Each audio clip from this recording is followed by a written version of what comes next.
तमाम तारीफ हर तरह की सुना की और पढ़ाई लायक वजीफा है क्योंकि अल्लाह तबारक व तआला वाहिद ला शरीक है। इसने इस पूरी कायनात को पैदा फरमाया और क़यामत तक आने वाले इंसानों की रहनुमाई के लिए मोहम्मद रसूलुल्लाह सल्लल्लाहु अलैहि वसल्लम पर अपना कलाम नाज़िल फरमाया।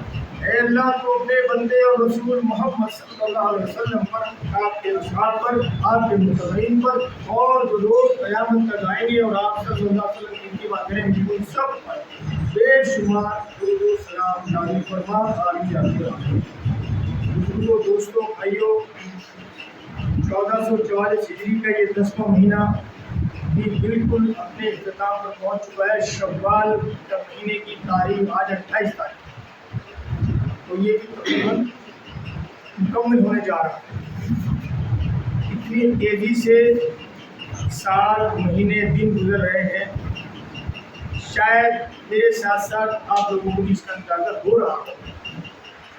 आज के खुतबे जुम्मा में जो बात होगी वो एक खतरनाक चीज़ है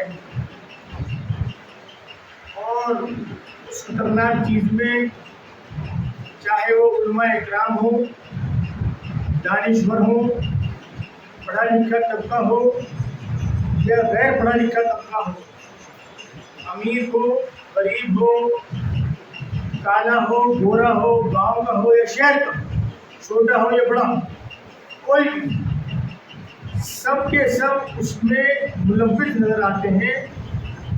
ये बात अलग है कि कहीं कम कहीं ज़्यादा, और उस खतरनाक चीज़ का नाम है गलतफहमी, बदगुमानी।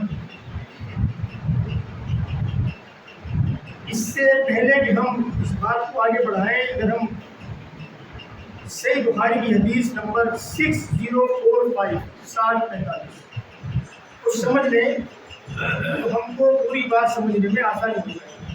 अल्लाह के रसूल सल्लल्लाहु अलैहि वसल्लम ने फरमाया, जब कोई शख्स किसी के ऊपर बदकारी का इल्ज़ाम लगाए या इसके ऊपर कुफ्र का इल्ज़ाम लगाए तो उसका इल्ज़ाम खुद उसी की तरफ लौट आएगा अगर दूसरा शख्स वैसा न हो। अब यहाँ इस हदीस में आप कुछ भी चीज़ मेंशन कर सकते हैं।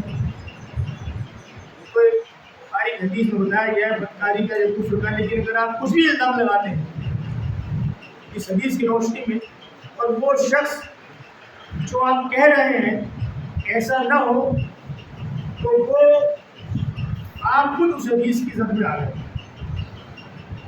ये बहुत संगीन मसला है।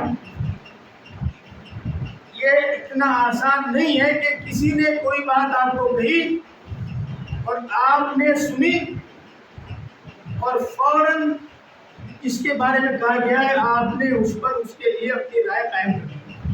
ऐसा नहीं। अगर ऐसा है और हम ऐसा करते हैं और वो शख्स जिस पर इल्ज़ाम लगाया गया है, जिसके बारे में कहा गया है, अगर वो वैसा नहीं है तो जिसने कहा है वो भी और जिसने सुनकर अमल करा उस बात पर वो भी, दोनों के दोनों इस हदीस की जद में आ जाए। इतनी संगीन और इतना अहम मसला, लिहाजा हमें कोई भी बात सुनने से पहले उसकी तहकीकात करना बहुत जरूरी है। आया वो बात जो कही गई है वो ठीक है या गलत है, उसके बाद आप कोई राय कायम कर सकते हैं। लेकिन सिर्फ सुनी सुनाई बात पर अमल कर देना और उसके बारे में राय कायम कर लेना, ये बहुत ही संगीन मसला है। इस तरीके से हम खुद एक जुर्म वाली पोजीशन में आ जाते हैं, तो चाहे वो जुर्म इखलाकी हो या शरई हो, दोनों चीज़ें उसमें शामिल हैं। दोनों चीज़ों की तरफ से हम एक मुजरिम की हैसियत से बन जाते हैं और वो बिगाड़ इतना ज़्यादा हो जाता है कि वो पूरे माशरे में आहिस्ता आहिस्ता करके वो बढ़ जाता है और संगीन सूरत हाल इख्तियार कर लेता है। अल्टीमेटली फिर वो आगे चलकर बिगाड़ का सबब बनता है, झगड़ों का सबब बनता है और न जाने उसमें क्या क्या चीज़ें पेश आती हैं। लिहाजा किसी के बारे में भी कोई राय कायम करना और किसी के बारे में कोई बात कहना وہ بہت ہی ذمہ داری کی بات ہے، نہیں تو وہ کہنے والا بھی اور سننے والا بھی اس حدیث کی زد میں ہم بالکل سمجھ لیجیے آئے رکھیں۔ لہٰذا ہمیں سوچنا چاہیے، سمجھنا چاہیے کہ ہم جس کے بارے میں اگر کوئی بات کہہ رہے ہیں تو ہمارے پاس پختہ ثبوت ہو، تبھی ہم اس کے بارے میں بات کر سکتے ہیں یا کرنی چاہیے۔ لہٰذا ہمیں سوچنا چاہیے کہ جو آدھی ادھوری معلومات ہیں یہ بہت ہی نقصان دہ ہے۔ آدھی ادھوری معلومات چاہے وہ کسی بھی طریقے کی ہوں، وہ بہت نقصان دہ ہے ہمارے خود کے لیے بھی اور دوسروں کے لیے۔ لہٰذا ہم اس بات کو آگے نہ بڑھائیں جب تک ہمارے پاس پوری مکمل ثبوت اس بات کا ہمارے پاس نہ آ جائے۔ اس لیے ضروری ہے کہ ان تمام چیزوں کو ہم الزام لگانے سے پہلے یا غلط فہمی یا بدگمانی میں ہم پڑھنے سے پہلے ہم اس چیز کو دھیان دیں کہ ہم جو بات کہنے جا رہے ہیں کسی کے بارے میں بھی ہو، اس کی پہلے ہم نے تحقیقات اگر کی ہے تو یقیناً ہم اس کو آگے بڑھا سکتے ہیں ذمہ داری کے ساتھ، نہیں تو وہ چیز ہمارے پہ لاگو ہو جائے گی اور ہم اس زد میں آ جائیں گے جو حدیث آپ کے سامنے بیان کی ہے۔ لہٰذا یہ سنی سنائی بات کو یقین کرنا اور اس کو آگے پہنچا دینا یہ بہت سنگین جرم ہے، ہمیں اس پر سوچنا چاہیے۔